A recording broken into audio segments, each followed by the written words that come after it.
জানিস ভাবি, আজকে খুব ক্লান্ত লাগছে। রান্না করতে করতে না বারবার বসে পড়ছি, কখন যে রান্না শেষ হবে কে জানে। আরে মা, একটা দিন তো শরীর খারাপ লাগতেই পারে। একটা কাজ করি, সুইগি বা জোম্যাটোতে অর্ডার করে দিই। আরে না না ভাবি, একদম না। বাইরে কি রোদ দেখেছিস? এই গরমে ওরা আবার এতখানি ডেলিভার করতে আসবে, ওরা কি মানুষ না বল? ওদেরও তো কষ্ট হয়। দেখ না, আজকে তো গরমের জন্যই আমার শরীরটা খারাপ হয়েছে, তাই না? আরে রে, কি সব বলছে! মা দেখো, বাইরে কত দারুণ ভাবে বৃষ্টি হচ্ছে।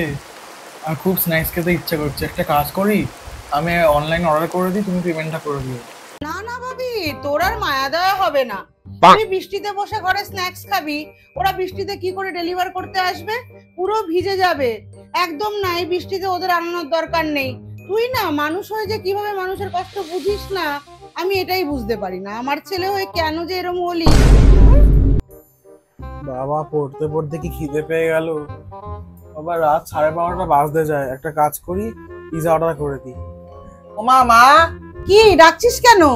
মা বলছি, পড়তে পড়তে খুব খিদে পেয়ে গেছে, একটা কাজ করো না, একটু পিজা অর্ডার করে দাও না। বলিস কি রে? রাত 12:30 বাজে? এই রাতে আমি এখন পিজা অর্ডার করে ডেলিভারি বয়দের আমার বাড়িতে দিয়ে যেতে বলবো? ওরা মানুষ না? দেখ গা, ওরাও ঘুমিয়ে পড়েছে।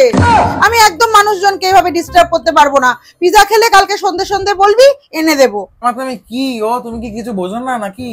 কেন কেন ভাবি, কি হয়েছে? আরে মা, ওদের তো এটাই কাজ, ওদের তো জব। আরে মা, আমরা যদি না অর্ডার করি তাহলে ওরা স্যালারি পাবে না। আর প্লাস লেট নাইট অর্ডারের জন্য ওরা এক্সট্রা টাকা পায়। এই, একদম এইভাবে কথা বলবি না। ওরা নাকি টাকার জন্য ডেলিভার করে।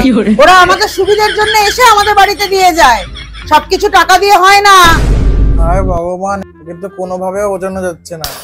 আজকালকার ছেলেপুলেরা এরা কারোর কথাই ভাবে না।